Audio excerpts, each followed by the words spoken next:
We will start our meeting, and as you can see, we've got a very full agenda with 2 workshops. We will have to stick to certain timelines with outside people having an input into the meeting today, and GHL coming at 11 o'clock, so I'm going to try and manage it as well as I can about meeting those timelines. It might mean that we actually have to move several items of the agenda around to meet it, but also may actually restrict long discussions, but we certainly will give everyone the opportunity to speak. But anyway, welcome today. Apologies, and I've got Councillor McLean as one of those, and that's the only one I've received so far, so I'll remove second, Councillor Seymour. All in favour, say aye. Aye. Against, carried. Okay, declarations of interest.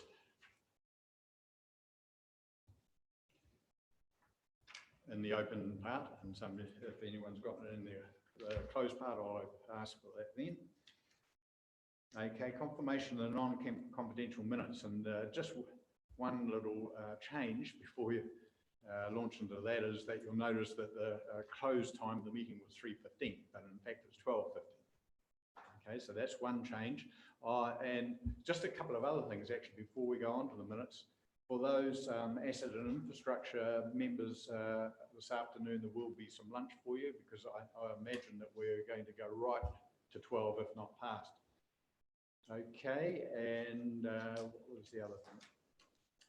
As you'll notice on the governance work plan placeholder is missing in the printed copy. So unfortunately, if you're using a printed copy, you'll be 1 page out. So where it might say page 18 in our report, it will say 17 in yours. So just be aware that you're going to be 1 page out. Okay, so we're on to the minutes. Moved by Councillor Burdett, secondly Councillor Seymour. Can I just mention one thing? Sure. Mr. Chairman, it's normal practice to note the time the committee member is either in the room or out of it. And I gave apologies for lateness. It doesn't say when I arrived, which I think might be in about 10 or 15, but it does say later when I left at towards the end of it on the last page. Okay. So can we please note? So Shona's making a note of that, and we'll endeavour to keep that practice going. Thank you. Any other aspects of the minutes? If not, I'll move it. All in favour say aye. Aye. Aye. Against, carried. Leave of absence, no. Acknowledgements and tributes, no. Public input, we haven't got any. Extraordinary business, no. Notice of motions, no. Adjourned business, no. And so we'll move to page 18. The action sheet. Oh, action sheet, you are right. Yep. Okay, we're on the action sheet. Any matters on that action sheet for anyone? Just for reference, it's a new form of reporting with action sheets. It's in 2 sections, if you like. The old historical way of reporting, which is about on page 14 and 15. But then we have the new form of actions that are coming through. Now with that, just with the timing of it, the first 3 items on that new page, on page 16, didn't get the commentary associated with it, but we can update you with that. I can do it verbally now, but it can be recorded in there in the future. So for the first one on item 10.1, it says annual rate remissions for the Maori Freehold Land 2019, and basically that recommendation was to approve the remissions for the eligible properties, and that has been completed. And in the next one, there was a question of 16 properties hadn't requested remissions this year, and it said staff will investigate, and it was investigated, and those properties did not comply with the remission policy.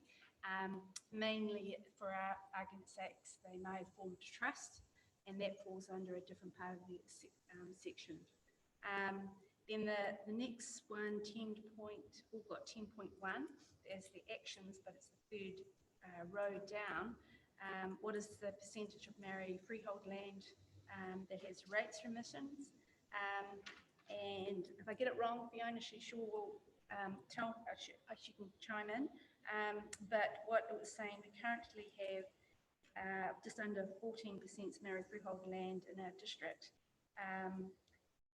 And the Maori freehold land areas comprise, in area terms, is just under 23%, or 820,000 hectares in the region. No, 185,000 hectares of the total land area for our areas. And the only other one is 10.2, the internal draft audit charter, which is a line there that please action is the committee recommendation, and that was completed because we adopted the audit charter. So that has been completed. So they're just updates to those actions, and we'll make sure that those notes come into the full ones in the future. So this is an enhanced way of actions, and as you know, that we haven't got a section on general business, but if there is some matters that we need to look further into, this is the time that we discuss those and ask staff to come back with some information.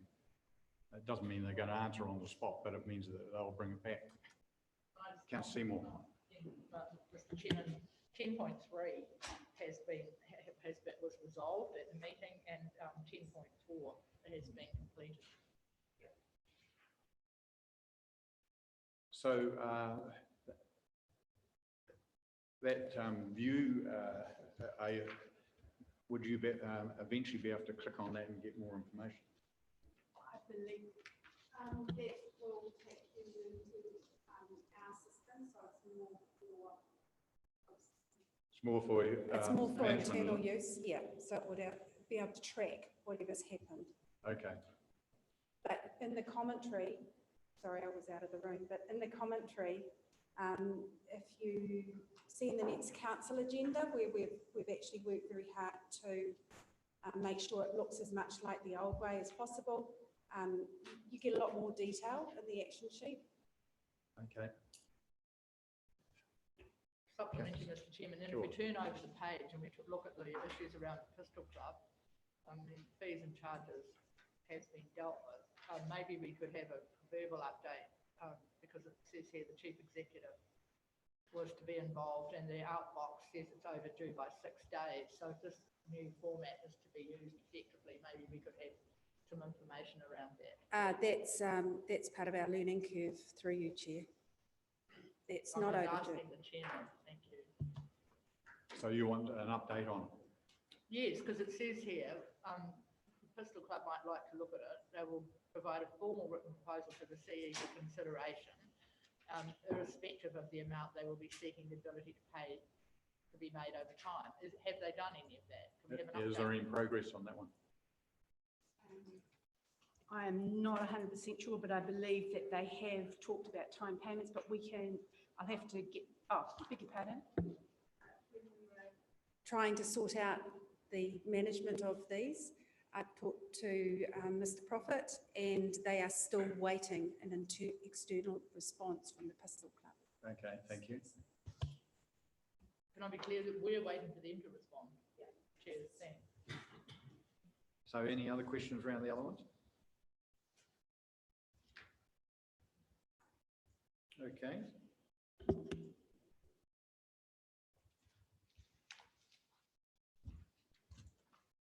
Right. Draft governance work plan. 18.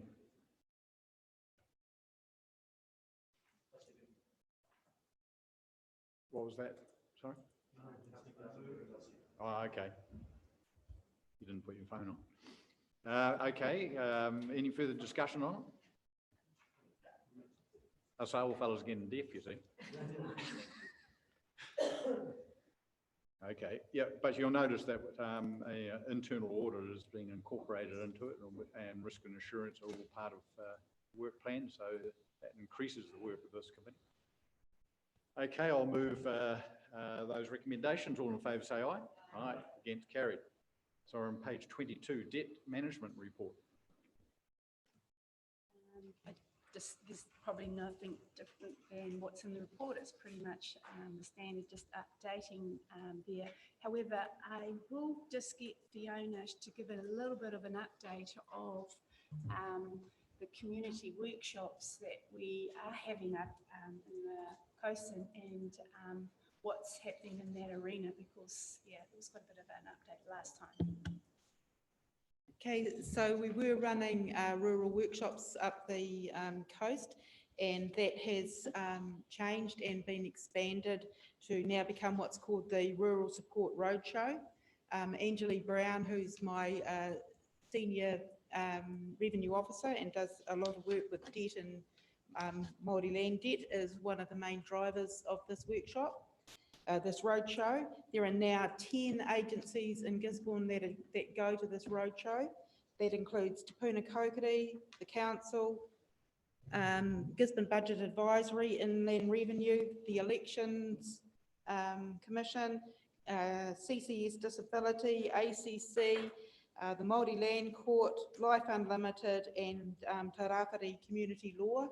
They all go together and they sit around a big table, and then people come and approach them, and they may have a concern that may affect 3 or 4 different agencies, and they can either speak to them there, or they are taken away and to be spoken to privately so that they can get the results they want. So this is a huge initiative that is working really well. It has had really good uptake. They're getting lots of people coming along. The first one in this new format was in April, and it was clashing right with when our reports were due, so I couldn't give the update then because they were actually up the coast having it. The next one is later this month. I think it's the 14th and 15th or 16th and 17th of May, and that will be advertised very shortly. Angelie runs a Facebook page for this group so that it's getting out to everybody, because the people up the coast can access it better through Facebook. So it's just a big, strong initiative that's working really well, and lots of local agencies have come on board with it. So, sounds very impressive. yeah, we go to Hicks Bay, Tiki Tiki, Ruatoria, and Tokomata Bay at the moment. So go to 4 different locations with it. Any questions around that? Great initiative, yeah. Thank you, Councillor Stott. Seconder, Councillor Akata Brown. All in favour say aye. Aye. Against, carried. You can still ask a question. And probably just directed again, Ms. Gregg, but on page 24 or 15, that issue around the rates rebate now being able to be accessed by people in resident villages, have we sent information to them so that they, have we sent information to the retirement villages so that the owners know? Yes, we have worked with all of the retirement villages that qualify. We have had meetings with the management of them and gone through how to do the applications and how to put together the sheet that the retirement village has to do for everybody. We've met with the residents of the ones that were owned by Ritchie's, because there's about 4 or 5 different groups of them, and until that new change came through, they didn't qualify. So we went and had a meeting with them to explain the process, and we have been in touch with them again, advising them that they can now apply. So at the moment, we've had 64 applications come through from those retirement village residents. In total, there's probably about 356 retirement units that could apply, but not all of those would qualify, and it is means tested on their income. Sure. And just a quick update, because I've also had a request from the paper, and I've got some comments going in the paper. Of the 64 that had applied for those rebates, 41 qualified, and the average rebate was $509, which is quite high when you can compare that the total rebate amount is $630 per annum at the moment. In total, we've approved 1,370 rebates this year so far here, and that's with a total of 1.23 million. And people can still apply up to the 30th of June for the rebate for this current year. So they're still able to, and we're doing a promotion that will be over the radio as well, encouraging people to come and apply. So That's fantastic, and getting that figure out there is excellent, and let's just add to it that amount of money is funded by the government. Yes, it is. It's funded by Internal Affairs. We process them on their behalf, and we put them straight to people's rate accounts, and then we get reimbursed from Internal Affairs. That's fantastic. Thank you very much. Yeah, thanks, Fiona. It sounds as though you've done a very thorough job there, and we have great faith in your department. And Robert. just one further question, Mr. Oh, Chairman. you're still good, okay? Yes, I am. It just relates to the level of debt, and which appears on the spreadsheet, page 28. And I just note, and that doesn't matter whether it's general land or Maori land, we can all add up for ourselves the amount that is in arrears from 12-13. And even under one box, it's 3 million. Can you just tell me what sum of money we allowed for in the annual plan for write-off? Because we will be moving to write that off before year end, I presume. Yes, we've got the statute bar rates report coming through. Lee, have you got those figures?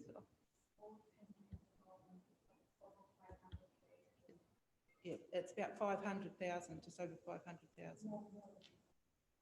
And but if we look at the column, thank you for that. If I heard 500,000, but if you look at the column, one, well, I don't want to single one section of community out, but both of them, one has 0.3, just under 3 mil, and the other has 3 mil at the year 12-13. So isn't it the total of that rate arrears that gets statute bar? We go through and we checked to make sure that if there's any that have got current arrangements in place, we remove them from being statute barred. But yes, we look at those that are in that year.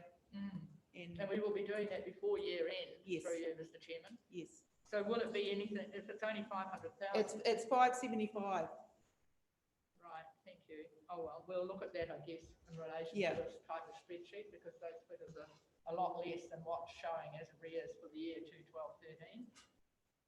Okay. Well, we do have some under arrangement and some that are like section 93 that come under different parts of the Act and things like that. So it's not all statute barred. And then one last question, Mr. Chairman, which we always get returned mail, but it does seem to be, if you look at the total rates debt column in the middle box, that there is 20 of the total debt collection, 27% of it is returned mail, which seems to be a fairly substantial amount. And I just wondered, have we ever done any analysis to look at whether that is really remote land that might and underutilised, where there may well be no known owner? Because in one other box it's 34, so I'm talking about total rates debt, which is 27% of the arrears. The owners will tell us. So yes, we have done some analysis, and a lot of those blocks with return mail are remote blocks where it's just land only. There's no improvements on the properties, and they're properties that we just can't trace the owners on. A lot of it is that is having the resources to go through and look at these individually one by one, but we do work on them frequently to try and find addresses, and we do go over to the Multi-Land Court to get and work with them to get addresses. Thank you. So we are working on it, but it is a very difficult area to get movement on. Thank you. Robert? Yes, through you, Mr. Chair. I'm just looking at the sundry debtor age debt report on page 26, environmental services and protection. I note that compared to March 2018, we've gone from 5,000 up to 96,000 in the science area. You've given us some explanation in the commentary. Just wondering if there was an update on that outstanding debt at all, please. So I've just, before Fiona comes in with that, if you notice that most of the ones is in science is current, and so that is a new regime of now monitoring, charging for monitoring, where we didn't previously have in the last year. So it's a new fees and charges, and you can see that it fundamentally is the main difference between this year and last year. Fiona? So there's a couple of big invoices that make up that amount too. So there's 2 invoices that make up 96,000 of that debt for Ministry of Primary Industries. And that's for an erosion control funding program. So yeah, there is a couple of really big invoices that will get cleared. That's great. Thanks. Councillor Foster? Just a query on page 24, number 12, debt collection agency. Bay Corp has recovered $33,000 in outstanding rates between January and March 2019. Council currently has 86 rate debtors totaling $719,000 with the debt collection agency. Is that quite high for this time of the year? Having 86 debtors, that amount? No, it's fairly consistent with what we normally put through. Some of them range in how much they are, and we put them through,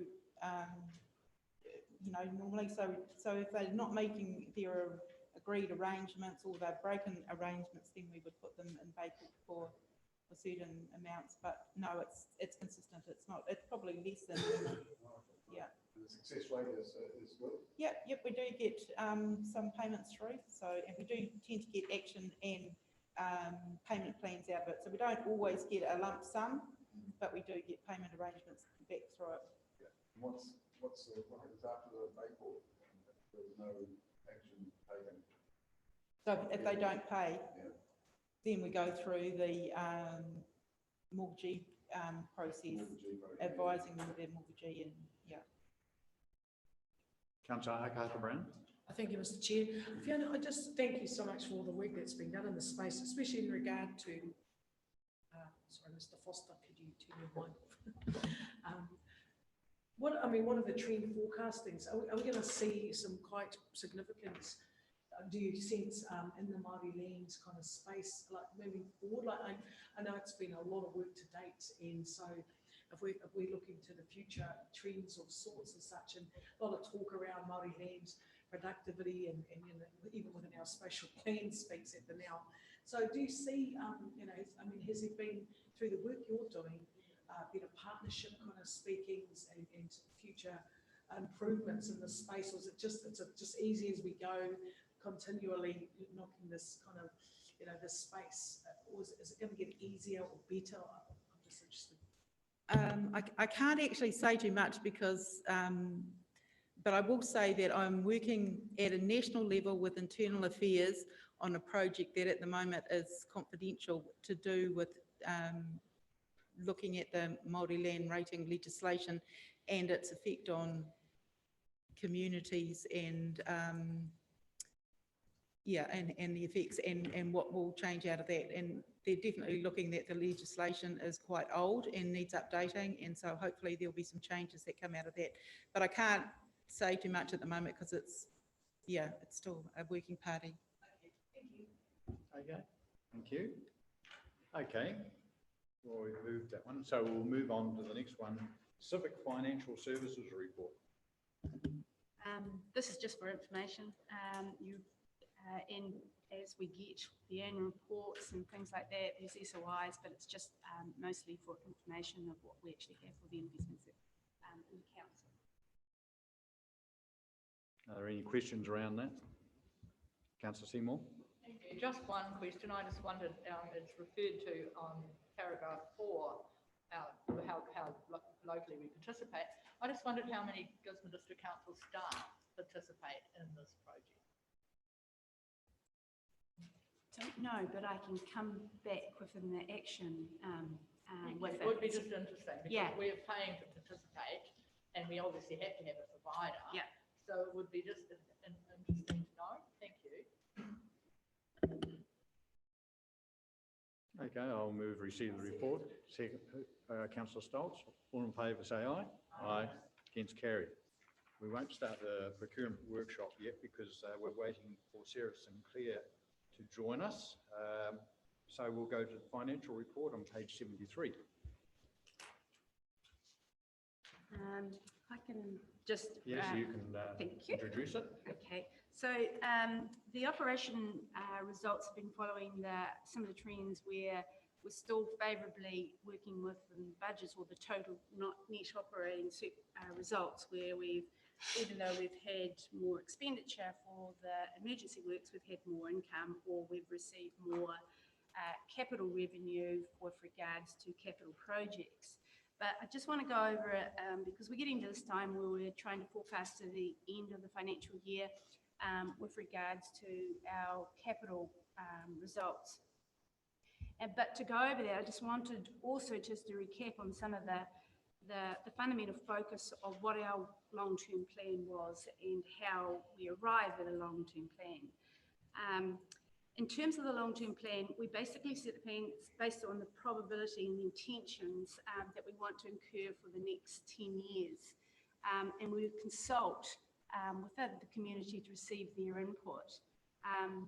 At the time of the setting of the long-term plan, it was a static point in time, which was actually December 2017. And we based it on what we expected to happen, and we made certain assumptions about how we're going to achieve it. Just want to compare that to the private sector, where they get the information for the next year and they have a rolling plan or revising the plan. But ours is always comparing back to that point in time. What have we done? What have we achieved it? So there is advantages and disadvantages, but one of that is because it is such a static point in time. We do have a chance to do an annual plan, but we always still have to compare back to what we said we're going to do in the long-term plan.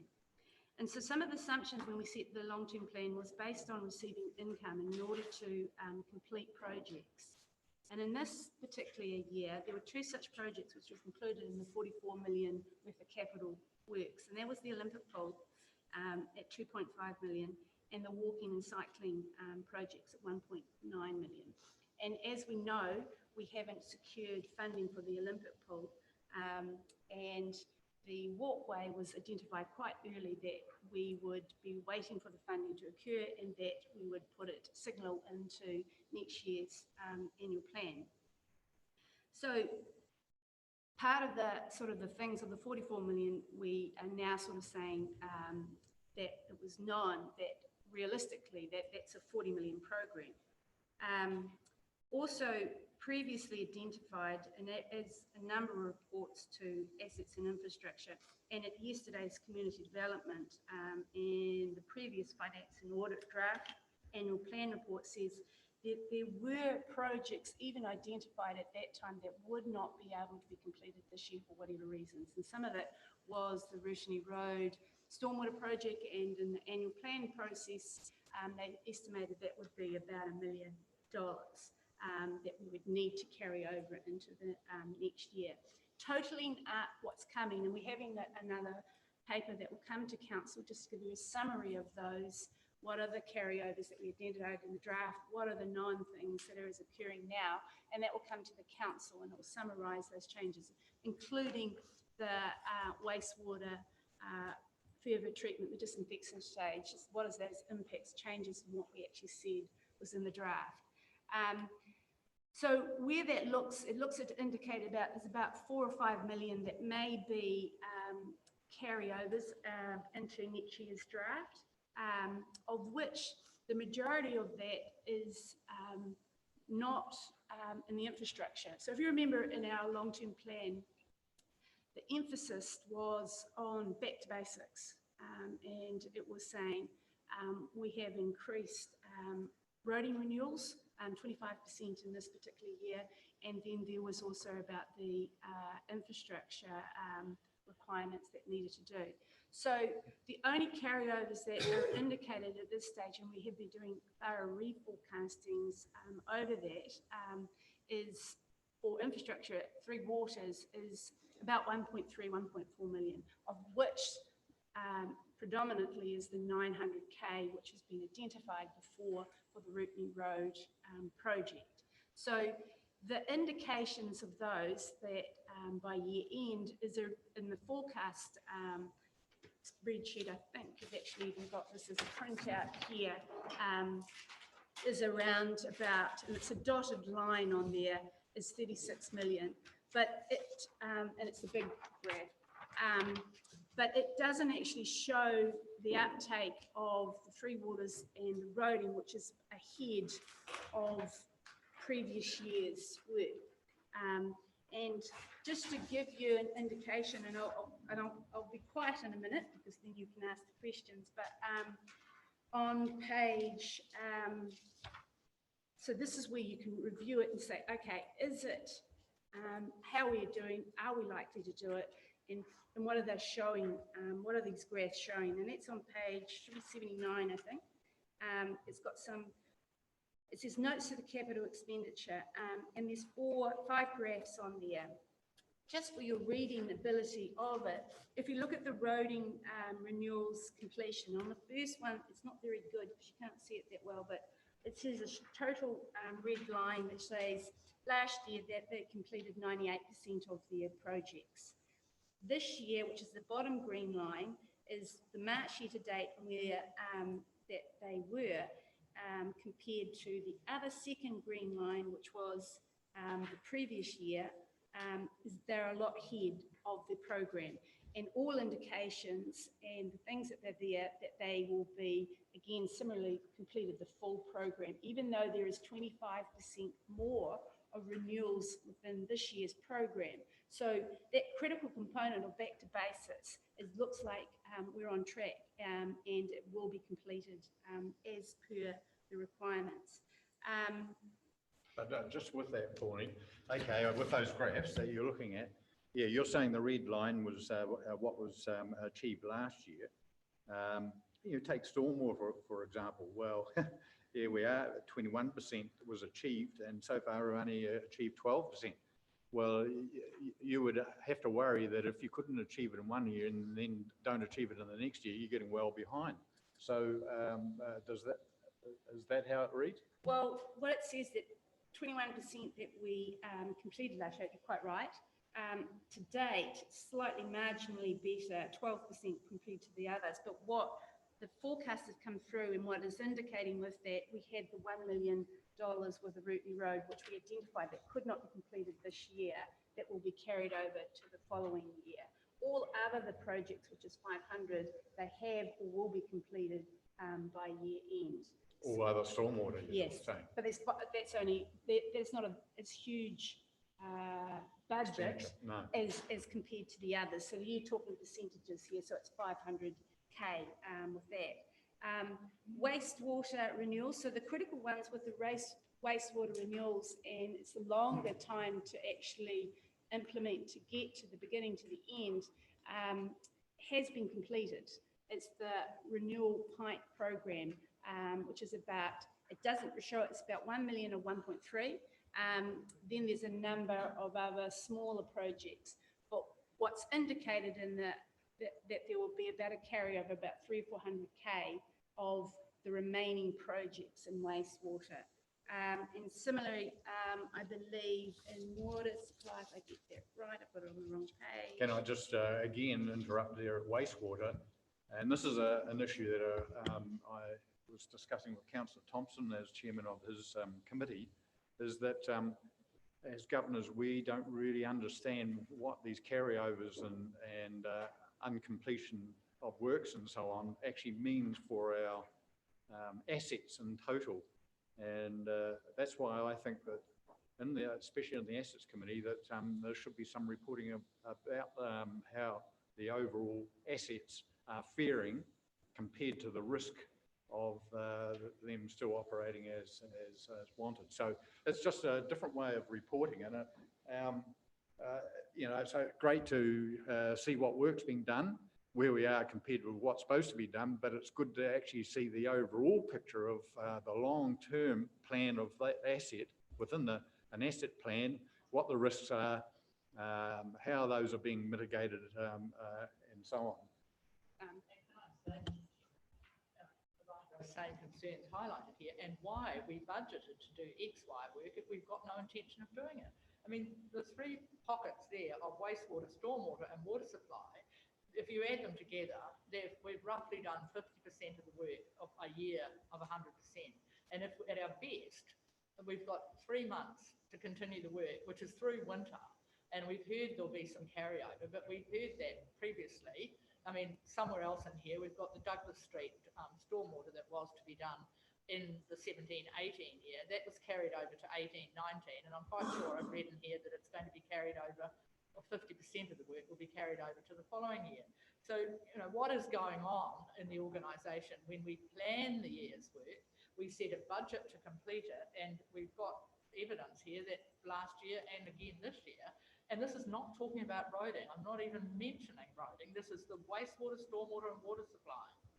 So just give a confirmation, because I'm checking the same things. What can we do, and where it says the 36 million against to where we are at the moment, and is it actually achievable?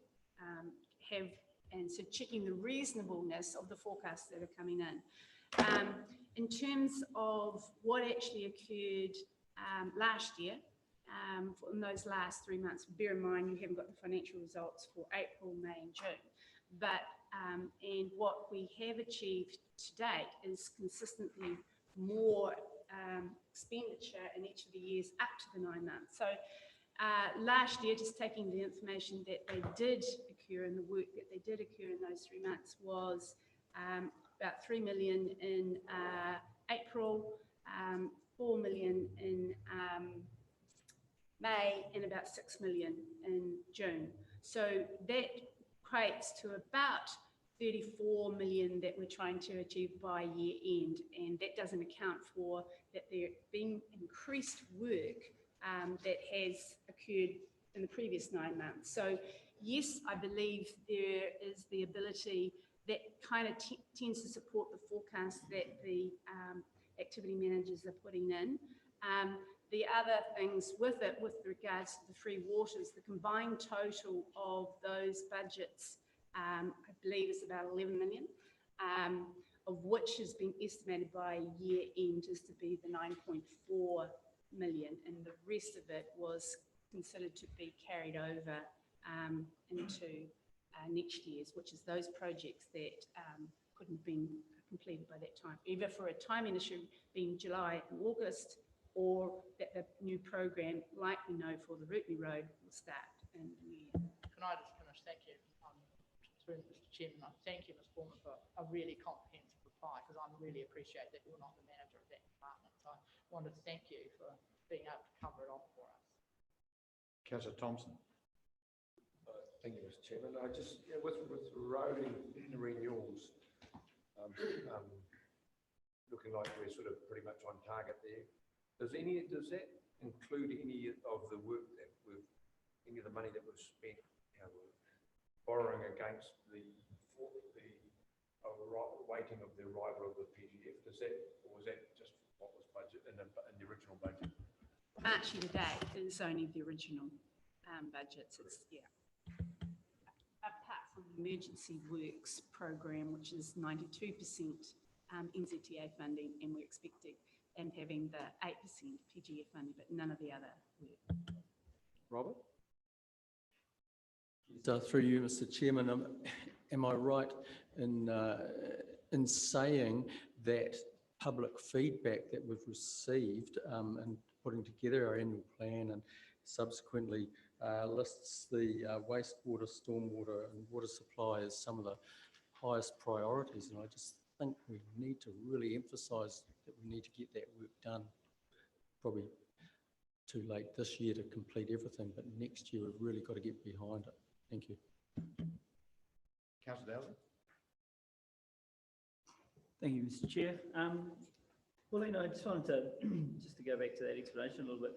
What you're saying from these from the graphs on page 78 is essentially that we've gone back to basics and that we are showing an improvement of performance this year versus last year, albeit we're not achieving our 100%,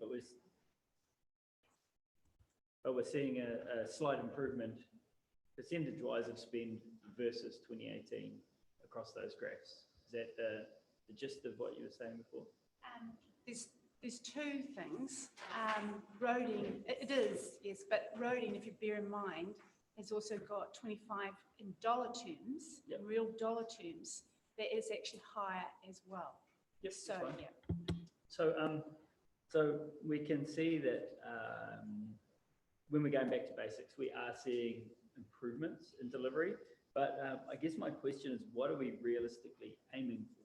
Because at the moment, we know we're not achieving 100%. So what improvement over each year can we expect to see? If these trends continue, are we trying to get a 10% improvement in deliverable each year? Or are we trying to get a 20% improvement? For the delivery of the program, I'll go David Wilson to be able to answer We'll that. put the pressure on them. He's ready for it. So through the chair, each year we're looking to get better and better at how much we can deliver.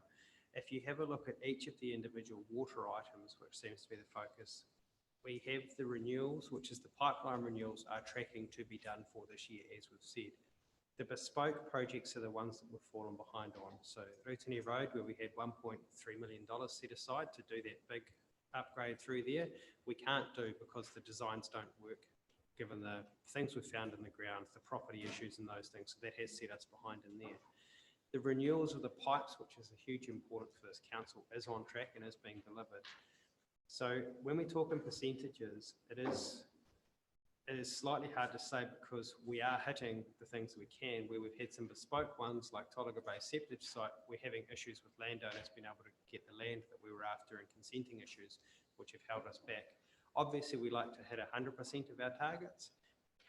For this year, we're tracking pretty well.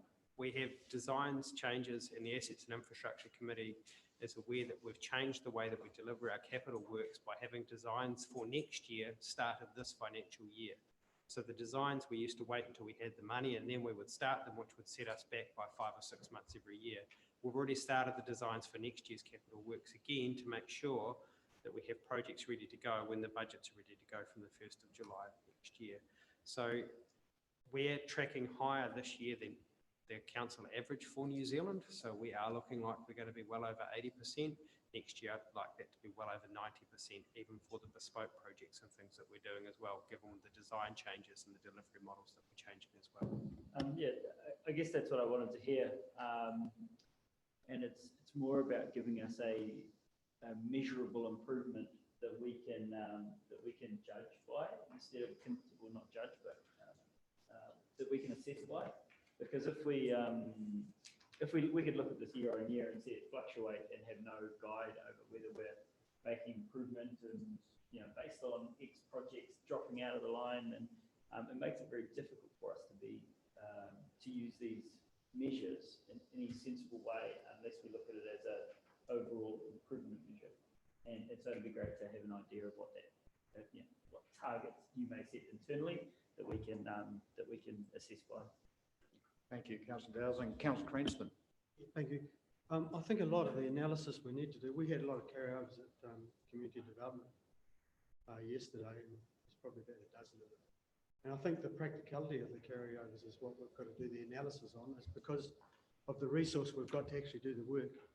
You know, all these carryovers, there's few tenderers, there's few engineers, and just the whole district is going to struggle with the capacity. When you put those carryovers into the next year, then the resource that's actually going to have to do the work. And that's probably something for Dave. I mean, are you comfortable that with the amount of work when you put the carryovers into another year, you know, the capacity, is there going to be capacity to do the work? Which is a good point, and I guess you should take that into account when you're putting your 10-year plans together. It's always been said that we never achieve, but it's really good to hear we're aiming for 90%. That would be a very good improvement. Councillor Arcata-Brown. Thank you, Mr. Chair. I just wanted to pick up on one of your points you noted, back to basics. And is that something that we, in this space of the workload, because obviously at times becomes quite complex, how things work together, etc., in regards, especially with pipes, drainage, and the whole workmanship that's needed in our region. So when you talk about back to basics, is that a theme that we need to consider through all measures in this space? Because it seems like with an infrastructure, that's a key statement to uphold. if we get the basics right as such, so just. No, I was just, sorry, I was giving you the backdrop to the LTP, the way that that was set. It was set with the fundamental focus of the back to basics, which was in those infrastructure key areas. So not as a operational way of doing things. No, it wasn't meant for that. Okay, I think we'll unless there's some burning questions or issues. One quick one. Thank you. I was asking, whereabouts is the Parkinson Street drain, which was, excuse me, that was in this year's work plan. Is that still expected to be undertaken? Through the chair, I'll follow up with the team and come back to councillor Seymour. I'm not sure off the top of my head. Thank you. Okay, thank you. Moving for the receipt of the report. Councillor Dowsing, second to Councillor Seymour. All in favour say aye. Aye. Against, carried. Right, I believe Sarah Sinclair has joined us, and we'll ask you to come up the front here, Sarah. We're looking forward to you running this workshop. Sarah from Minter, Alison Rudd Watts. There we are.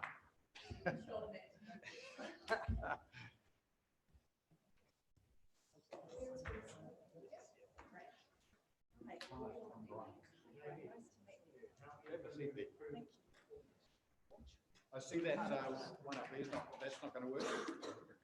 Oh, I think it's. Okay. So if I may, Chair, by way of introduction, Council's been reviewing our procurement policy and procedures and how we procure services, how we purchase goods and those things. And this committee's had a keen interest in that.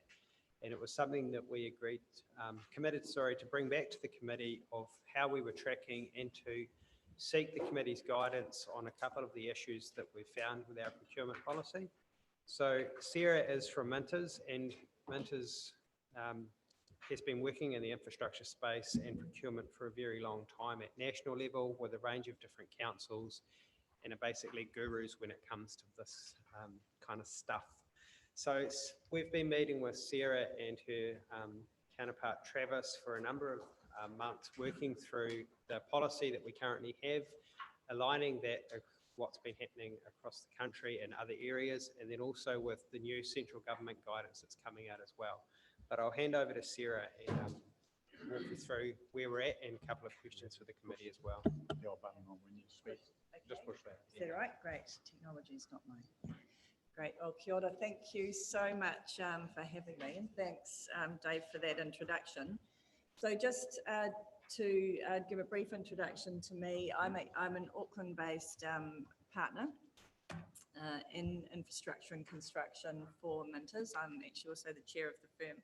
My practice has, for its entire, since I graduated, actually been in construction and infrastructure, both in New Zealand and offshore, and largely for procuring entities, so a lot of government, both central and local agencies. So most of my practice currently is actually for government clients. And it's a sector that I just absolutely love. I also have some industry roles, and also we have some of the broader industry and government development. So I sit on the board of Infrastructure New Zealand, which is the country's peak industry body, but I'm also on the advisory panel to Treasury around the establishment of the Infrastructure Commission that you'll have seen in the press, and as a firm our team is also involved in some of IMBY's current initiatives around the construction accord and those sort of things. So we're very aware of the broader landscape that these things are sitting within, and I suppose that also translates to the spotlight that actually public authorities, including yourselves, are under when you have these large infrastructure spends and the big infrastructure pipeline that you've got coming up. So I'm absolutely delighted to be here today to talk to you about the procurement framework that you have in place and the revisiting of that framework, particularly given the pipeline of works that you are in and have coming. I'm really hoping it'll be interactive. I see just before that it was interactive, so please just stop and ask me and start the conversation. So quite rightly, I think across both the public and private sector, procurement and procurement processes are front of mind for procuring agencies. And this is particularly so for the public sector because you are much more in the spotlight, and you have just a much greater level of transparency required through your legislative framework. So you are the guardians of the public dollar, and all of those things make the processes that you follow. There's a requirement that they are transparent, and that is both through sort of things like the rules of sourcing, but also actually just at law and a growing body of law. So I'll talk a bit about that today as well, because a lot of that has been front of mind, not only for procuring agencies, but also for, of course, bidders and suppliers who are bidding into this, because it gives them rights. So our agenda focuses on the current framework and the elements of the framework, a bit around the changing landscape. So some of the things that I think have triggered the executive to look at why is now a good time, and I think it is a good time to revisit this procurement framework, and then just some discussion around what we've been talking to Dave and the team about what the framework will look like going forward, and in particular the rules. And then just any time for questions, so please butt in any time. So, crikey, it's quite small, but anyway, that's there's the agenda, and you have it in front of you. So I wanted to start just with a discussion around the general procurement framework and what the elements of that are. Oh, it's bigger behind you. That's good. Oh, I've got it, sorry, it just looks terribly small. No, but I don't think anyone's looking at that small one up there. That only affects you. Yeah, my long sight's all right. Is it? I'm very delighted to hear that. So the procurement framework actually comprises a number of elements. The first thing is the procurement policy, and the council has a procurement policy. It dates back to 2011, and it's publicly available on your website. And it focuses quite rightly on the themes of accountability, openness, and value for money. And the value for money thing we will come back to, and we'll talk a little bit about value for money, because I think you have, as a council or through some of your committees, revisited that around the buy local priority that you have. And as luck would have it, that is also being revisited at a national level through the rules of sourcing about, is value for money the right test? So, and actually central government, I think, has decided that it's not. And so we'll talk about that around the new rules of sourcing. So that's your procurement policy, which is actually just quite a short, pithy document from 2011. You then have a procurement manual and procurement guidelines, and these sort of set high-level considerations around what the things that you take into account when you go into procurement, particularly around sort of accountability and those sort of things, and also sets a range of options. What sort of procurement methods would you apply in competitive processes? It's like a great textbook of procurement. It gives you the options and gives you some key considerations. The focus, though, for this workshop in particular is probably the next layer down, which is the stuff that that the teams, that the executive and their teams will use most often, which is actually the rules themselves. What processes do you actually follow when you're out there procuring? What actually will deliver the outcome? And that's the things that the government rules of sourcing that we're going to talk about. They are that rules-based stuff. What are the processes that are followed, and how do you make sure those processes achieve the outcomes that you want, or give the platform to achieve those outcomes? So we're going to talk about those rules. We're going to talk about them in the context of the government rules of sourcing, and the other thing that we're going to really talk about in that space is the Provincial Growth Fund, because they're coming out with requirements around outcomes which actually drive right back into your procurement processes, because how do you ensure that you get those outcomes and then both monitor and are able to report back on those outcomes? So, as I say, the focus of this workshop is particularly that bottom bullet point around the procurement rules. I think the other thing just to note with the government procurement rules, which the 4th edition is the new one that's currently up for consultation, and that's what I really want to focus on. But as as a territorial authority, as you well know, listed under the Local Government Act and the schedule, you are encouraged to apply the government rules of sourcing. There are various layers. They do it like a little bubble.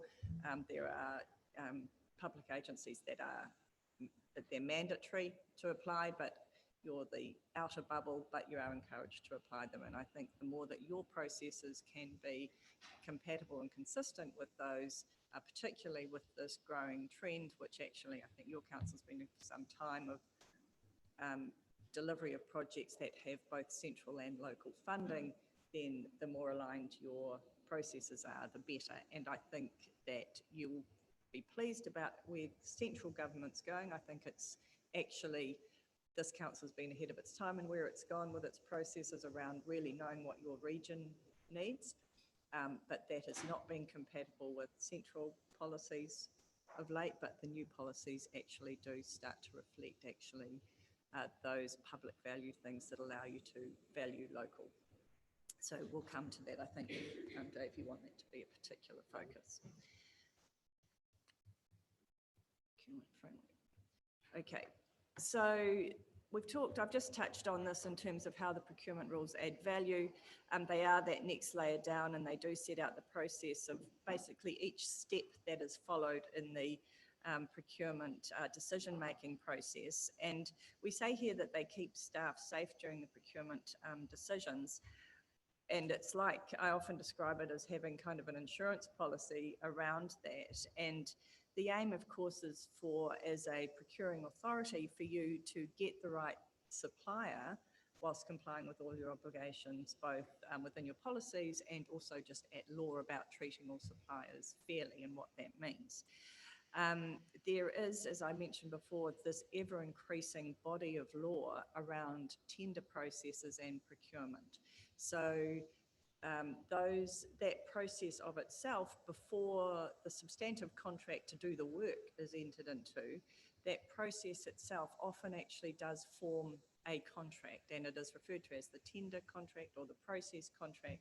And this has been really, as I say, a growing body of law, both out of New Zealand, and we have one of the leading cases actually in the Commonwealth back in the 90s, which I was junior lawyer on, which my team thinks hilarious because they were still at school, but that really did sort of lead the way around these procurement and tender processes, and a lot of body of law coming out of Canada as well. And what that does is it binds the procuring agency authority to the process that they put in place. That's a contract. And the reason behind this is that tenders are requiring huge amount of resources from the bidders, and they are actually, applying their scarce resource to bidding. And the quid pro quo for that in this tender or process contract is the procuring authority actually follows the process it says it will, particularly in relation to what are the evaluation criteria, how are bids evaluated. So that case back in the 90s, because I mentioned before that this gives the bidders rights and causes of action, was Pratt and Palmerston North City Council, and they had through the roading contracts, I'm sure you're very familiar, remember, very, very prescriptive methodologies for evaluating bids. And you can put in the stuff, and they got a bid that actually on their own evaluation came out with a particular winner, Mr. Pratt, but he was known to the council, and they considered that he was very litigious, actually not the person that they wanted, and so they awarded it to someone else. And he was successful in his claim for damages against the awarding authority because they hadn't followed their process. Oh, he's known across the country. So, we're going to come to this about how you set your criteria. What is it that you want? We're going to come to this really soon, actually. What is it that success means for you, and what do you want to evaluate? And actually, they thought they'd got what success means, but actually, when it came out, it wasn't quite the person. So did they adjust their policies? But, well, I think it's not the. they didn't adjust their policies. They were actually required in those days, and they had to follow some of these processes. They had to choose which process they followed. The question is, how do you define the evaluation criteria within that? What is it that you value? And if sort of high is something that you don't want, how do you accommodate that? Yeah. Or not? Okay. So, but it's tricky. I mean, it's a fine balance. So, I think one thing is, I mean, and Pratt went for damages for the cost of actually participating in the process. He also went for damages for the profit he would have made on the job had he been successful. And actually, yeah, that is a very, very hard case to win. Actually, I think that the real problem for procuring authorities. Pardon? Did he win both of them? He didn't win the profit. He got the yeah. It's often claimed, and I think that it's a very hard hurdle, very high hurdle to meet. The real pain, actually, for the procuring authorities is the time, because your procurement process is interrupted, and there have been some very high-profile cases in this process place where the process is injuncted and stopped. So you'll have been familiar with the Diagnostic Medlabs decision in Auckland around who did the diagnostic medlab diagnostic work, whatever, medical stuff, but the whole process was stopped. And also problem gambling was another high profile case. The Ministry of Education had a case around awarding to telcos. So to actually be injuncted in the middle of your process when you just want to get on and award a contract and have your works done is actually, I think, often much greater harm to procuring authorities than perhaps the damages that might eventually come 2 years down the line if the case is successful. But the point of all of that is there are very real rights and very real risks of not following process. So I was saying we're going to get to this, and this is something we like to talk about a lot.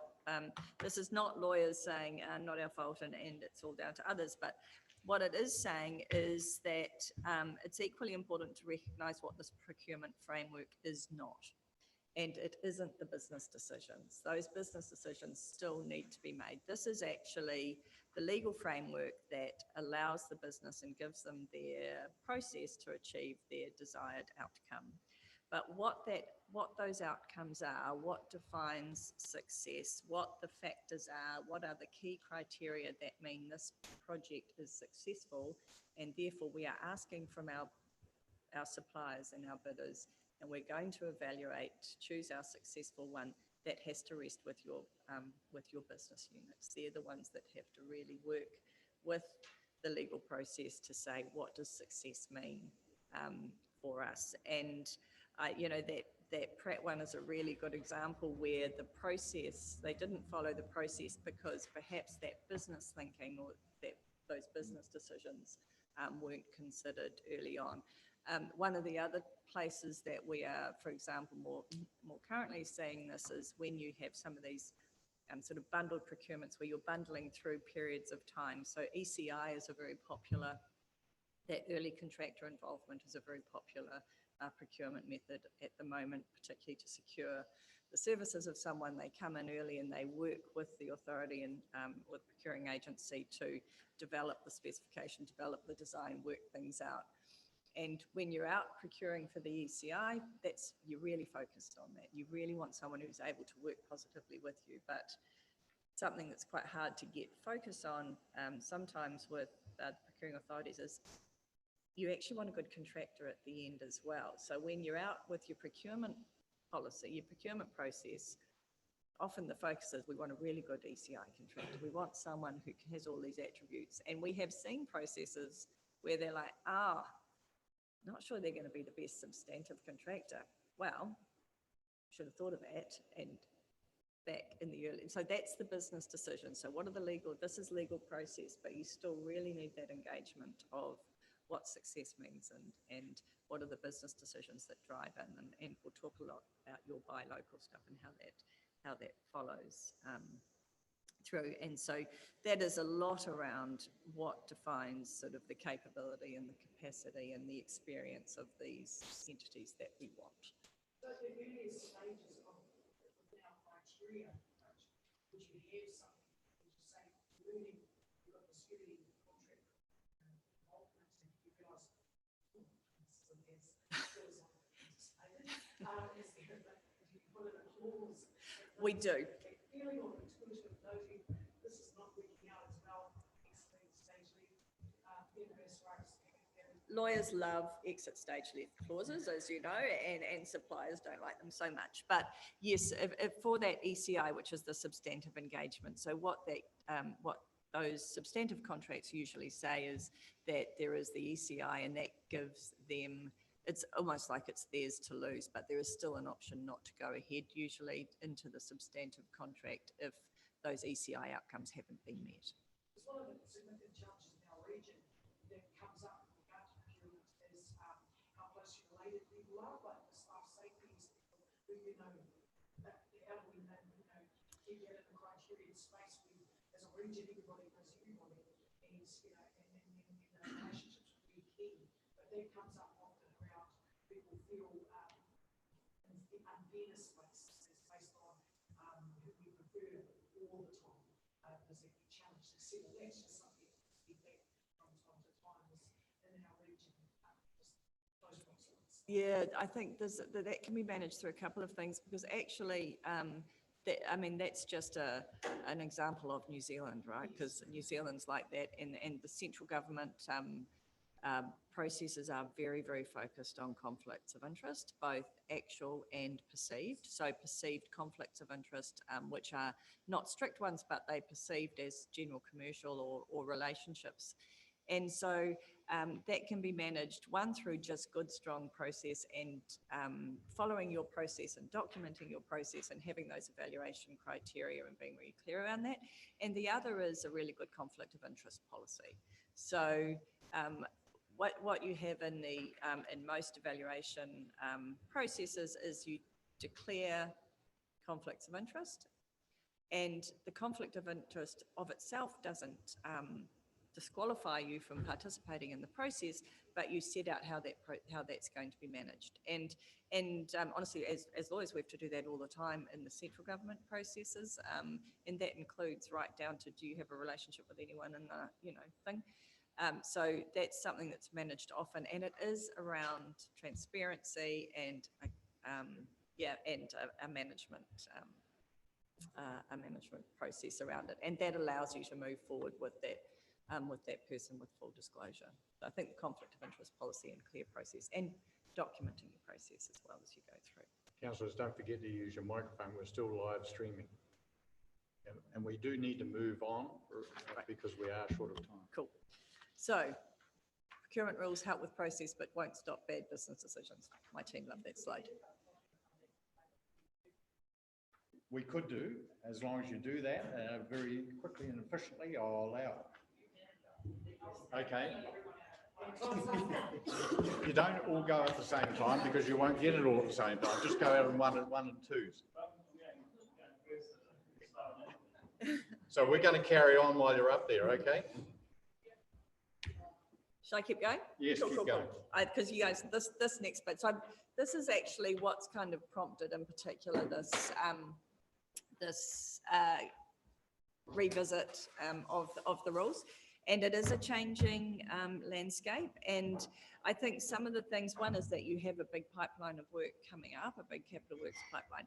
But the other things is the new rules of sourcing coming out of the government, which are currently actually consultations just closed on those, and the Provincial Growth Fund and how they are proposing to contract with authorities and the outcomes that they're driving through that funding, and how those outcomes are measured and delivered. So the implication there is that the timing is absolutely right. And I think that the overall message around through both Provincial Growth Fund and also the government rules of sourcing is there is a much greater focus actually on public benefit, on regional outcomes and how that is actually translated into what you do, which I think is good news. Good news for you. So how long do I have? So just Oh, well, how long do you think it'll take? But, 20 minutes or so? perfect. Just a quick question. With the PGF funding, is central government going to actually impose exactly rules around this procurement? Because that has been a big issue in the news.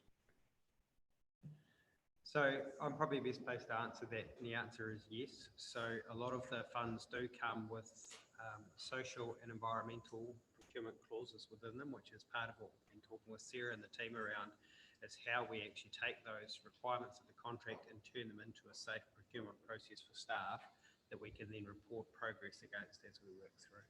Okay, thanks for that.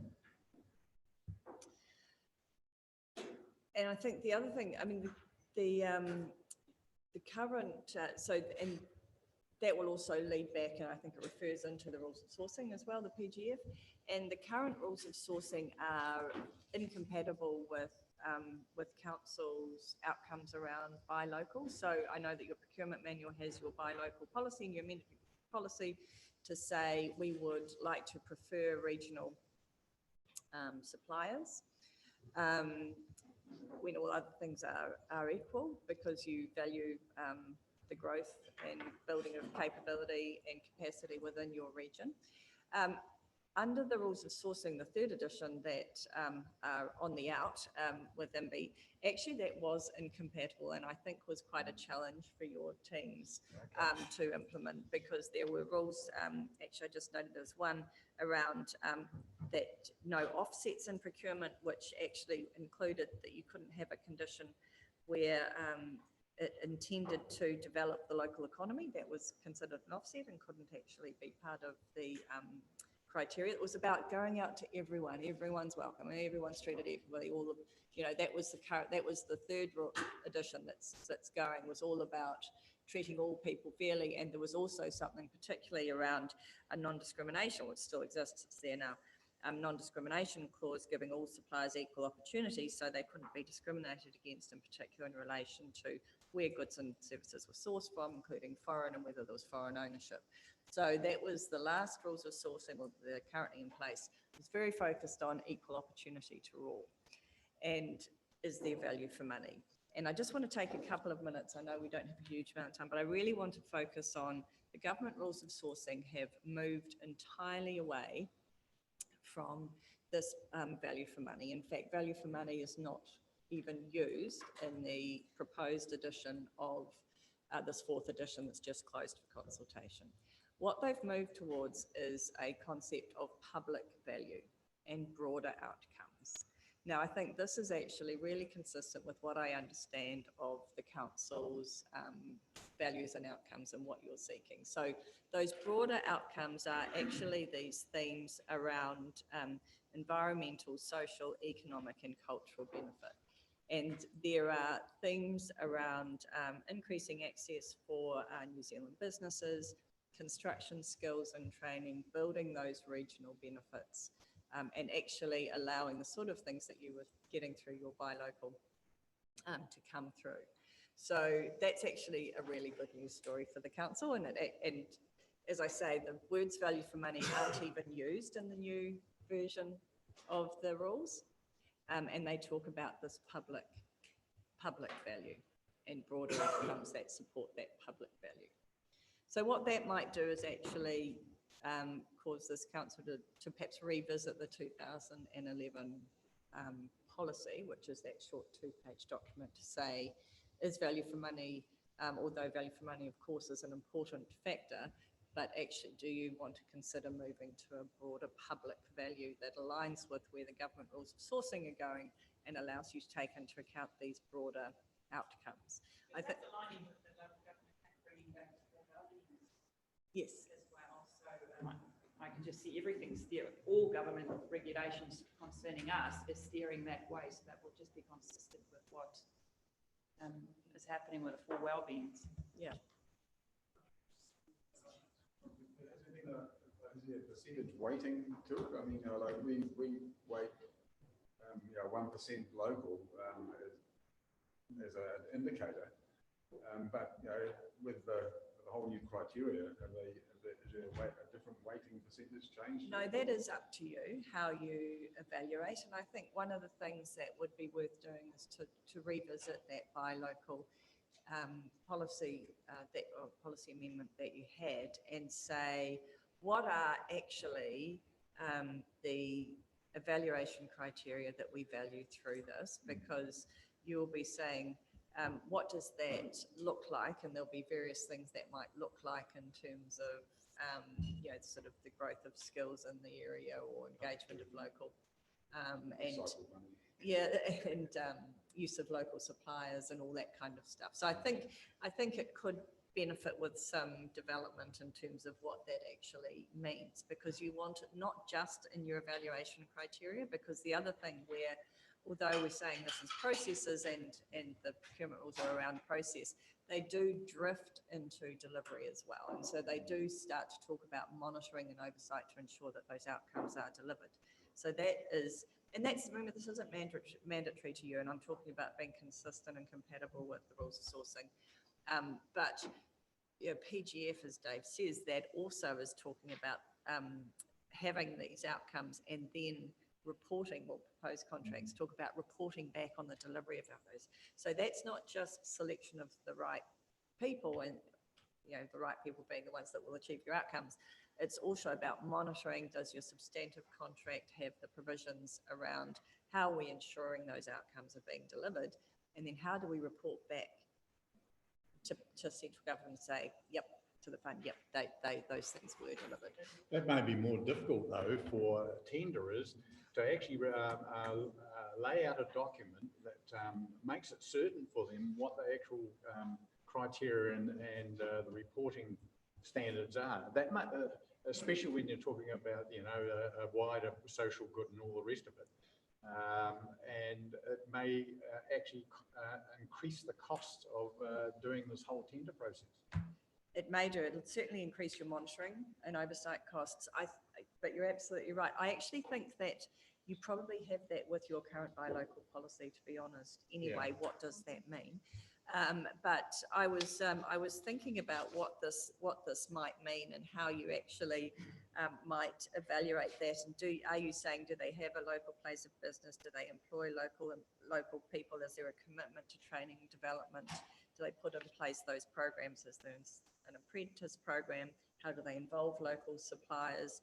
And the government rules of sourcing talks about engaging with particular communities around Māori and Pacifica and regional businesses. So you can start hopefully seeing in there that you can start putting some practical things around into the evaluation criteria and the actual substantive contracts for delivery around engagement with community and people. Forgive me if I'm wrong, David, don't we have that? We had a report 3 years ago that identified that we don't achieve any outcomes from our 1% local buy local policy. So didn't we implement a addition, which was the local opportunity that the tenderer could present in terms of, do they sponsor sports teams or do they hire local? And we did have a report on that 3 years ago. So through the chair, we did have a report on that, and in the minutes that came from that meeting, the committee chose to raise the local share up to a maximum of 20% allowance for price for local providers. As part of the minutes, it talks about looking at the likes of, say, Fulton Hogan, who we all know sponsor a range of rugby teams across the district and a range of sports teams, that's something they do present in their tenders for the evaluation panel to consider.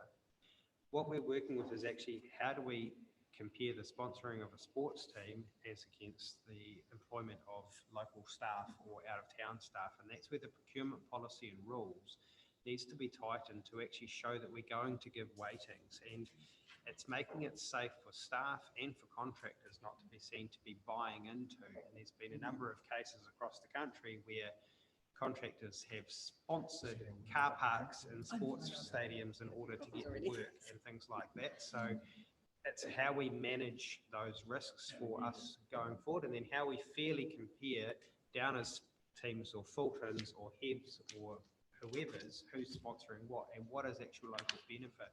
So part of the best example of this that was done well was the Gladstone Road Bridge, where Concrete Structures won that job because they had the technical expertise and they were the lead contractor.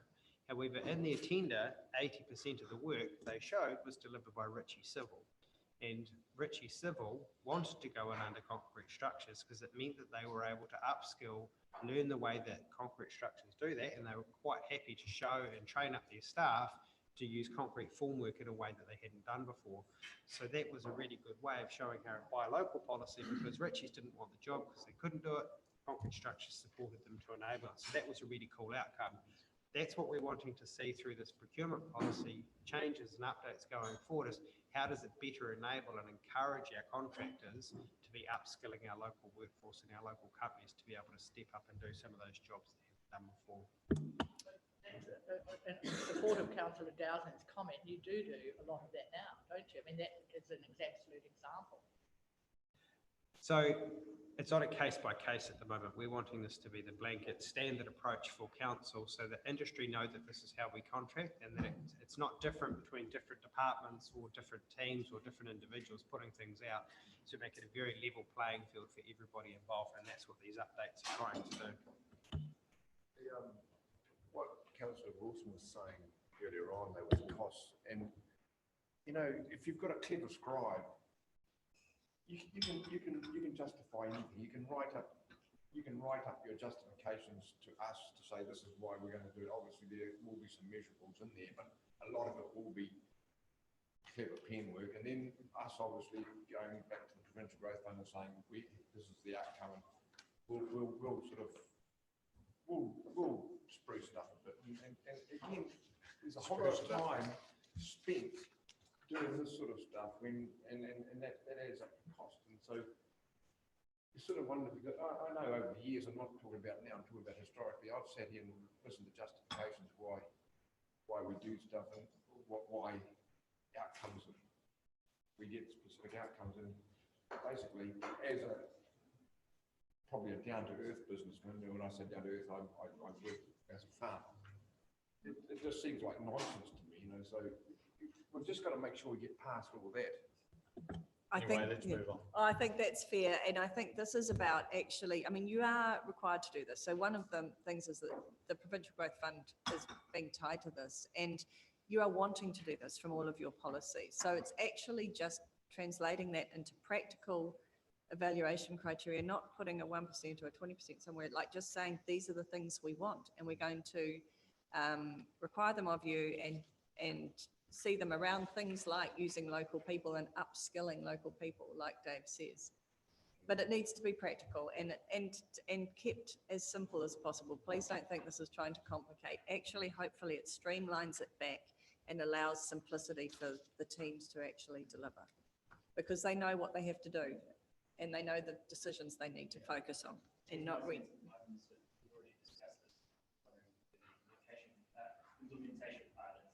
Well, I think that's exactly right. Because we've seen a whole lot of stuff where this is definitely looking like it's part of your values as a council and your process, but it's not recorded as the process. So you have a manual and some guidelines, but you just need the rules that allow you to do it, which is the equivalent of the rules of sourcing, and allow your staff to follow a process. So I'm very conscious of time.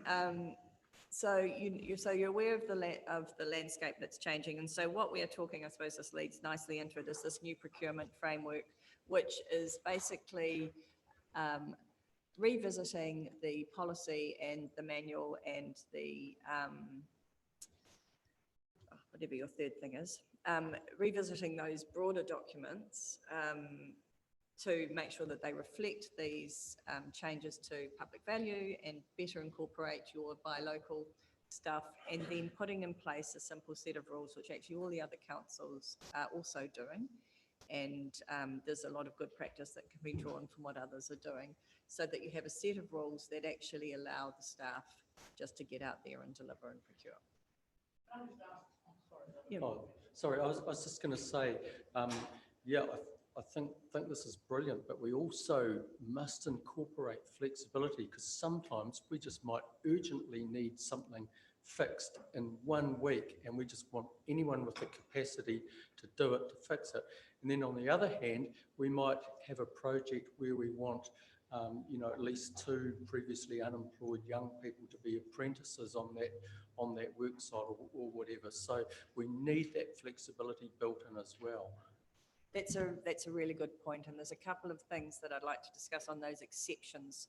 I'll cover it now, but you do have exceptions. These rules will have the exceptions, so they allow emergency works. They will also be around what happens if you get an unsolicited bid. This is something that is classically very, very poorly dealt with, both centrally and locally, in my view, around what happens if someone just comes to you and says, I want to build you an X.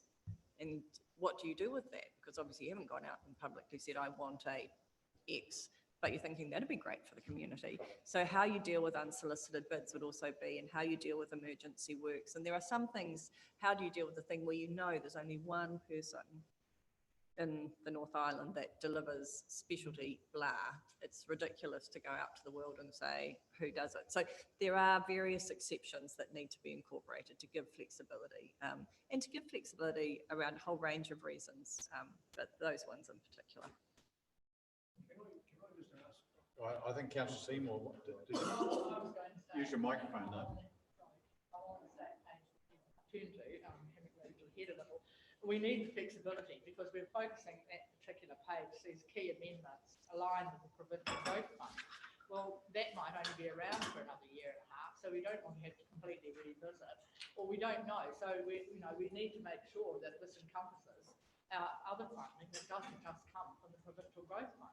I think that's a good point, and sorry if these are misleading. I think what it means is allowing you to put those outcomes in that allow you to comply with the provincial growth fund or whatever other outcomes you're being driven by. But I think actually the provincial growth fund is entirely aligned with your buy local, that growth of skills in the region.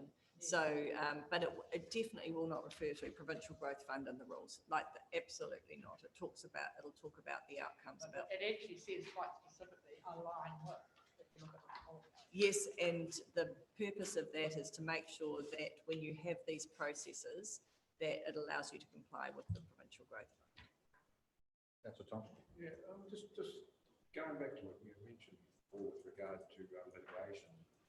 And I'm not quite sure how our wording is with this 20% buy local, but I remember the time when it got there, there was comment around, we'll lift it up, and there was comment like, if it was a big project, like $10 million worth, and a local company was, we would have an issue with the 20%, but there's a lot of small companies who supply small stuff, and they miss out by a few cents, and it's only a few dollars worth. And that's how do we get on with that? Have we actually worded it up to 20%, or does it give us the flexibility? And if it does give us flexibility, Yeah, it does.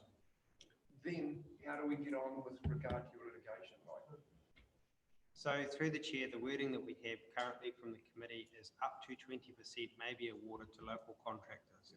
The way that we apply that is we look at the job and we see what it is, and it is put in the start of the request for proposals. So we can't do it after we've put the tender out. We have to notify industry that there is going to be a weighting of that type. Nobody has gone anywhere near that high so far to date, because most of our tenders, it would skew it unbelievably high if we started to do those things. So we haven't used that 20%. I think there's only been a couple where we've used up to 5% on local, depending on, and purely because the value of the contracts means that the margins would disappear and the out-of-town companies or whoever wouldn't go for them. So it is something that we are making sure that that's part of why we brought this back, is to tighten up, because the monetary value is actually, to be honest, not that helpful from a staff perspective. Yeah, but then with regard to that, again, we're leaving staff in a position of deciding, and you were talking about before making staff safe, and it's becomes a sort of a judgment call. Yeah, can I just draw a distinction between your policy, and you will be making judgment calls and business decisions and using flexibility within your policy, and then the process that you go out with. Now, the litigation relates to, those cases relate to not following the RFP process that you go out with. So if you choose 5% and you put 5% in your RFP documentation, that's what you're held to, not the, oh, you could have done up to 20. So your staff do need to make business decisions. Your staff do need to decide what does success mean for this project. What are the things that we care about, and then they need to record that in a way in the RFP, because they will be bound by that. They will be bound by those things. They currently are in making those decisions, and they can't change their mind or realise that those things, if those things don't deliver the outcome, then it becomes a risk. Or don't deliver the supply they want, is what I mean. Okay, can we move on, please? So I think my 20 minutes is up. Sorry about this. So the idea is that the current policies and are reviewed to give this framework and reflect your buy local and give this broader outcomes, and that procurement rules are put in place that set out the process for that. So I think we've talked to that. And then the amendments but the amendments, I suppose when we say alignment, as I say with the PGF, it's actually just allowing those outcomes to be fulfilled, because, you know, this has got to be an enduring, or hopefully over the next number of years, and there'll be something different that will come, but it's actually having the framework that allows those things to be accommodated. And other things that I think do need to be accommodated is panel agreements, because you are contemplating a number of panel agreements, and your current processes perhaps don't address those as well as they could. And I talked before about unsolicited bids as well. So what happens if someone just comes to you?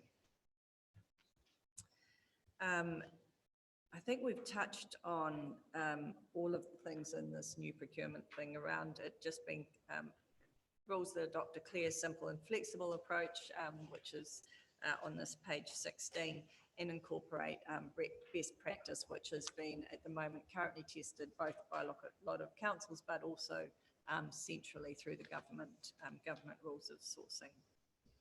And so the new procurement framework for the council this is the kind of things that it would include. It includes things,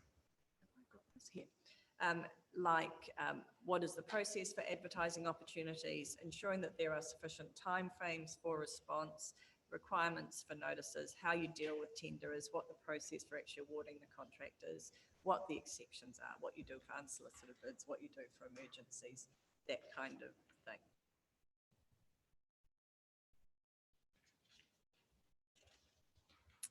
And what we're saying here is in the last or second to last slide is that actually this stuff will go through all of your process. It basically needs to be taken through, and we've touched on this as well, the life cycle of these projects to make sure that you do comply with whatever funding rules come with your funding, like the PGF or whatever it is, so you can deliver those outcomes both in your templates and also more substantively in the delivery contracts for that monitoring and reporting, which is also very briefly what I was talking there around your panel contracts, your monitoring, reporting and training, so that those things are reflected back into the procurement policies. I'm sorry to rush that last, but I'm very conscious my 20 minutes is up. Okay. Sorry, it seemed a bit of a sprint at the end there. It was, sorry, was that too much of a sprint? I'm happy to go back. I just... That's all right. I'll still offer the opportunity for some questions to finish with. Councillor Brown. Thank you, Mr. Chair. Just in regards to streamlining things, we've got a policy, we've got a manual, we've got a guideline. Do those three documents have to be separate, or can it all be in one? Is that for ease of access? Our recommendation is actually that you amend the policy to perhaps, or that you revisit the policy to think about value for money and perhaps move more towards a public value, and that you actually, the manual and guidelines, you combine into one. I think that could be one document and then the rules. So you'd have three.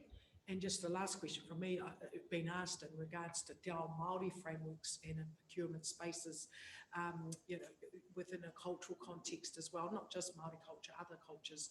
Is that a part of this new kind of space government is considering in the equity fairness spaces? Because that's often a back from communities as well in that sense of it. But yeah, I'm trying to think of how to put the question. It's just around certain ways of looking at a build, you know, the way it's researched from a very different cultural perspective. Is that taken into account in this process, or can it be added criterially, I suppose? It can be added. It's, I suppose, I think my view is it's touched on in the government rules of sourcing in terms of engaging with communities. And there is definitely scope for you to include that and make sure that those values come through as you wish to in your own process. And that would be consistent with the central government rules. Thank you very much. And David, just one last question for you. What is the process from here with working through this? So through the chair, the process going forward is for us to continue to work with Minters to refine the rules and the guidelines going forward for staff, and then we'll be workshopping them with the staff and training going forward about how they're to be interpreted and how they're to be done. So it's not a suite of documents that we get sent from Minters that we've got on the shelf somewhere. It's something that will become part of our business practice going forward, and actually upskilling a lot of teams who don't do as much procurement as others potentially, to actually bring them on board and look at the suite of different options. One of the other things that we're doing with Minters is looking at some of our really big contracts and having user guides developed for some of those and reviewing some of those bigger contracts as well, to make it easier for staff to understand how to safely do exceptions, as Mr. Hunter has said, around those procurement policies for things that we need to be done, but done in a way that's transparent and auditable, that we're all comfortable with as we go forward. Okay, thank you very much. We'll finish one more, last one, Councillor Morgan. It's less of a question, more of a statement. I heard from Mr. Wilson that staff will be looking at kind of the operational stuff. And the advice that has come back is for us to actually adjust the policy, which I actually wholeheartedly agree with. Like, I think that the policy is kind of 80% of the way there. Like, and it is quite regressive on a national standard, but it actually does need to shift. So I'd like to see that the policy actually come back to us and be on the work plan for review, because I only heard about the operational stuff. Sorry, through the chair, any changes to the policies come back through the committee first. So the committee approves the policy, not the. Thanks very much. Okay, Sarah, thanks for coming today. Even though you you for seemed a having bit me. rushed at the end, I think you've got the essence of what needs to Oh, be I'm done. sorry to rush. That's Thank all right. you very much. Thank you, David. Thank you. Okay. Sorry, Mr. Chair, I had one other question. For Mr. Wilson, time frame on that policy coming back to us? When we get it done? Sorry? When we get it done. So we'll be looking to have that back before the end of the financial year. Okay. Okay, Pauline, are you coming back up front here? Just before we go into public excluded, there was a question around why we would have item 12.54, risk and assurance update. So Pauline's going to give an explanation of why that is so. It's just around the agenda for the public excluded. So 12.4 item. 5.4, so what was in the public excluded? Why have we put some items in the public excluded and the rationale for it? So obviously some are commercially sensitive, so that's why they go into there. But the ones where we're talking risk or internal audit, there was two rationales with that, is that it allows a full and frank discussion about the public arena. Once anything is adopted as a policy or anything like that, then it comes into the public arena. And some of the things that they were dealing with were at an operational level in the terms of it. So the external audit annual plan things, that's just a normal document that they actually provide, but it allows the auditors to come here and discuss any other concerns that you may have. The actual annual report is reported in full when it's adopted, or any of the concerns within that kind of the process in the public arena. So that's kind of the rationale that they've had for those papers. Yep. No, we didn't actually. Thank you. Well, I'll move the report. Can I also just question something around the report? It's called a workshop, but there was no opportunity for input into that. I think it should have been a report to council which could be read and then have the opportunity to prepare questions, but we didn't have any interaction as such. We were only questioning on the fly. It didn't seem like a workshop. No, it wasn't really a workshop, and the real workshop will come when the new policy is being developed. It's being developed, it's being. Well, will be, yeah, with the presentation today. Chairman, can I just go back to the question, because I'm happy to own up to the fact that it was me that asked. And unless I can't read, I thought what I was looking, and I totally agree with the comments that Ms. Foreman's made, if the risk paper actually was highlighting risk, but it seems to me that it's a moral. No, I'm not. No, we're just I discussing whether it'll be in requested it public excluded, excluded or not. and I'm just asking for that to, a better explanation. Oh, I thought you'd finished it. No, we haven't. It was councillor Dowsing, seconded councillor Arkada-Brown. All in favour say aye. Aye. Against carried. Councillor, carry on. Thank you. So just back to this, because the paper as it appears on 48 of our in-committee agenda seemed to me, as I read it, that it was a framework. And it was the concept of the framework that I thought could have been in the public domain. And I totally agree that once it comes to a report against risk, and for the reasons you've described, that we would want to have that potentially public excluded. But I thought it was useful for the public to understand the framework. And then likewise, the external audit plan is only a plan. And that was, again, my reason. It's not like it's an audit report. But I'm not sure whether you're saying that we are going to be able, that someone's phoning in. And I tried to look on the a schedule and it doesn't say someone's phoning in. So those were my two reasons for asking about that. I'm happy to hear. Nadine, Through the chair, so what we are doing here, as Pauline has outlined, is the ability to have free and frank discussions. A number of stuff, the issues that have been raised around risk and concerns around how council staff have been approaching risk would have been best served in a public excluded discussion, because of the very nature that we're talking about impacts on the overall perception of the council and the ability to do it, to carry out its business. And so what we are doing is what is normal practice in our sector around risk discussions and putting them into public excluded. So from here on in, risk-based discussions will be in public excluded, just out of pure case standard practice for local authorities to be able to have unfettered discussions. And whilst there are some things that might be sitting in that agenda that aren't sensitive in nature that could be put into the public domain, we can, as Pauline said, put it back into the public domain once it's been discussed. I would like to just get that practice standardised first. Yeah, no, I'm happy with that. I just wanted the explanation. Thank you, okay. Mr. Chairman. Yeah, right. I'll move that we move into public excluded. Seconder, councillor Foster. All in favour say aye. Aye. Against carried.